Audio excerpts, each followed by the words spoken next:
டிவிக்காவது நீங்க சொல்றதுபடி ஒரு கட்சி இருக்குது. அவர் ஒரு தனி கட்சி நடத்திட்டு இருக்காரு. ஓபிஎஸ் தன்னை இன்னும் ஒரு அதிமுகவுடைய ஒருங்கிணைப்பாளர் அப்படிதானே சொல்லிட்டு இருக்காரு. அப்போ ஓபிஎஸ்ஸுக்கான இடம்ங்கிறது இதில் என்னவா இருக்கும்?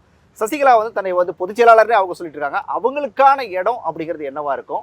இவங்களை எல்லாரையும் அந்த கூட்டணிக்குள்ள சேர்த்துக்கிறதுக்கு அப்படிங்கிறதுக்கு அதுக்கு எடப்பாடி ஒத்துக்குவாரா? அதான் அவர் தான் சொல்லிட்டாருங்க. இன்னைக்கு பேட்டியிலே சொல்லிட்டாரு, இணைவதற்கு வழி இல்லை.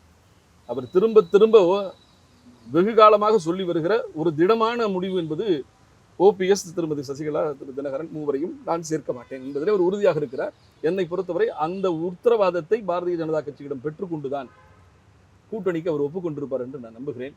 உள் ஒப்பந்தத்தின் அடிப்படையிலே இவர்கள் வெகு காலமாக என்டிஏல இருக்கிறார்கள், அவர்களுக்கான தொகுதிகளை நான் கொடுக்கிறேன், வேண்டுமானால் எங்கள் சின்னத்தில் இருக்கட்டும், தனி சின்னம் கையில் வைத்திருக்கக்கூடிய திரு தினகரன் குக்கரில் நிற்கட்டும் என்றெல்லாம் கூட ஒரு ஒட்டு போட்ட சட்டையை என்டிஏ என்கின்ற கூட்டணியாக பாஜக உருவாக்கலாம். ஆனால் ஒன்று மட்டும் உறுதி, நான் சொன்னது போல சிறுபான்மை மக்கள் மட்டுமல்ல, தாழ்த்தப்பட்ட பட்டியலின மக்கள் மட்டுமல்ல, குறிப்பாக தென் மாவட்டங்களில் எடப்பாடியின் தலைமை இருக்கிற வரை, நீங்கள் அமித்ஷா வந்து வக்காலத்தில் சைன் பண்ணாலும் சரிதான், மோடி வந்து உத்தரவாதம் கொடுத்தாலும் சரிதான், தென் மாவட்டங்களில் எடப்பாடியின் தலைமை அகற்றப்படும் வரை ஒரு தொகுதியில் அதிமுகவோ அதன் சார்பு கட்சிகளோ வெற்றி பெறுவதற்கு வாய்ப்பில்லை என்பது எனது கருத்து.